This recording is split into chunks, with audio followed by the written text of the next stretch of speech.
محمد رسول الله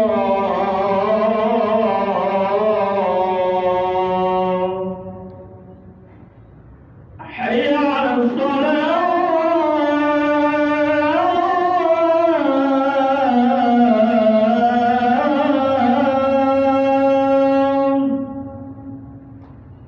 حي على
Alhamdulillah alladzi waffaqana li adai afdal ibadah wa awqafana ala kayfiyati ihtisabi ahmadi sa'adah wa ashhadu an la ilaha illallah wahdahu la syarika lah rabbul arabin was samawat wa ashhadu anna sayyidina Muhammadan abduhu wa rasuluh al-mu'ayyad bi afdalil ayati wal mu'jizat sallallahu alaihi wasallam وعلى آله وأصحابه بأسباب تعامل الأوقات والساعات أما بعد فيا عباد الله أوصيكم وإياي بتقوى الله فقد فاز المتقون.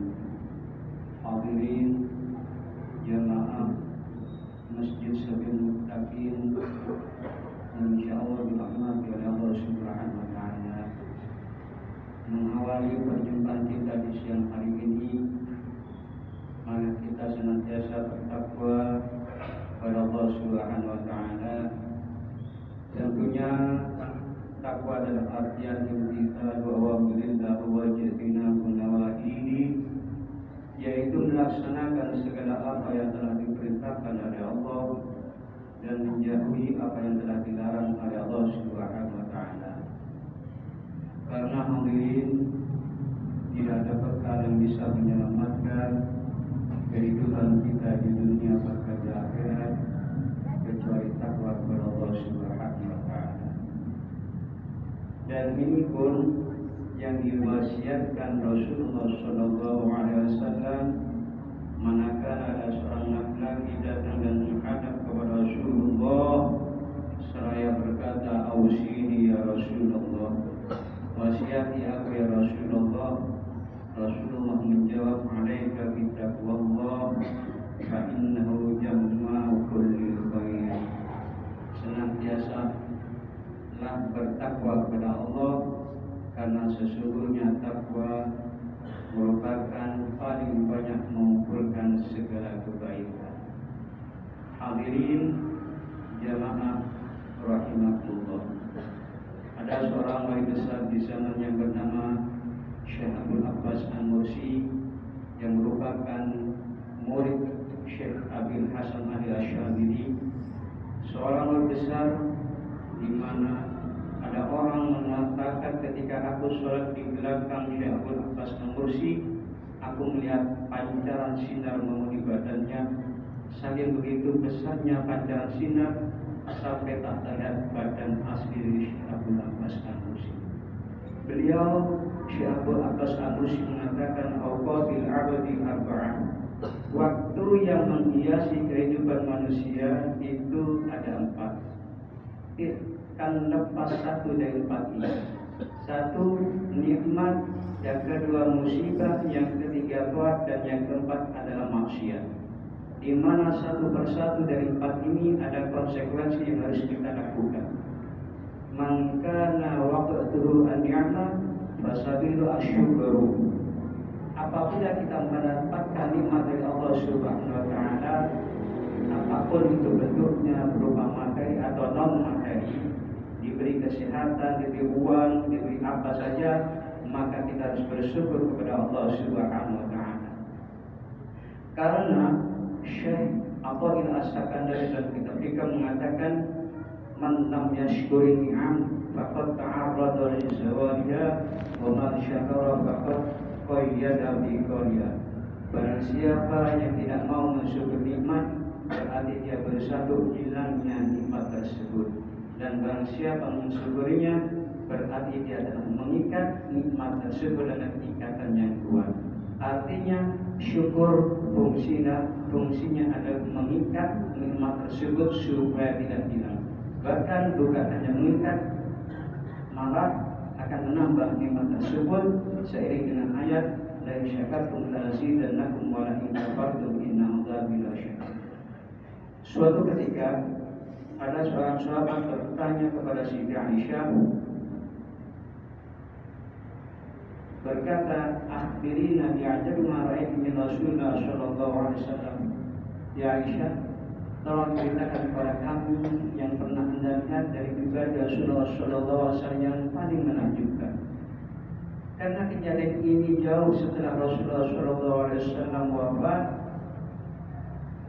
Siti Aisyah menangis karena teringat kenangan hidup indah bersama Rasulullah sallallahu alaihi wasallam.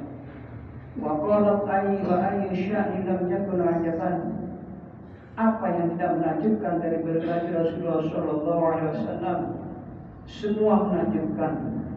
Namun akan aku ceritakan suatu kejadian di mana ketika beliau menginap di tempatku, ketika kami sangat dekat, Rasulullah berkata, ya binta Abi Bakr zarini ata'abbad rabbi wa Aisyah, tinggalkan aku agar aku bisa beribadah kepada Allah.